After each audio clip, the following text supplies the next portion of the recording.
দেখুন বন্ধুরা, সাবরুম বটতলী বাঁধ ভেঙে কি পরিস্থিতি হয়ে গেছে।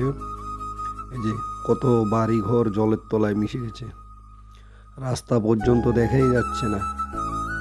কোনো এক বন্ধুরা, আপনারা কোথায় থেকে ভিডিওটা দেখছেন অবশ্যই কমেন্ট বক্সে জানাবেন, শেয়ার করবেন।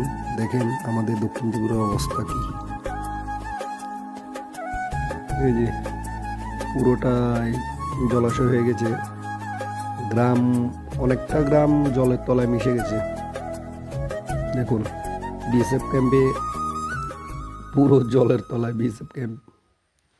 দেখুন ওই যে ওই পাশটা যে দেখছেন, বাড়িঘরগুলো দেখছেন, ওগুলো মেন রোড। একটা বাইক, একটা সাইকেল, মানুষ পর্যন্ত হেঁটে যেতে পারে না। দেখুন অবস্থাটা, মানুষ কত কষ্টে বসবাস করছে। দুইটা বাঁধ ভেঙে বটতলীর হালত বহুত খারাপ করে দিয়েছে। অবশ্যই কে কোথায় থেকে দেখছেন অবশ্যই ভিডিওটা কমেন্ট করবেন, শেয়ার করবেন যদি ভালো লাগে আপনাদের। 2024-এ এত বড় বন্যা হবে কেউ বুঝতেই পারেনি। দেখুন সবাই কি কষ্টে বসবাস।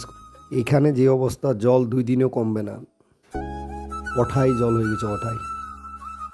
একটা বাড়িঘর জলের তলায় মিশে গেছে। ওই পাশটা হচ্ছে বটতলী বাজার। আমি উপর দিয়ে হেঁটে যাচ্ছি, তখন ভিডিওটা করলাম।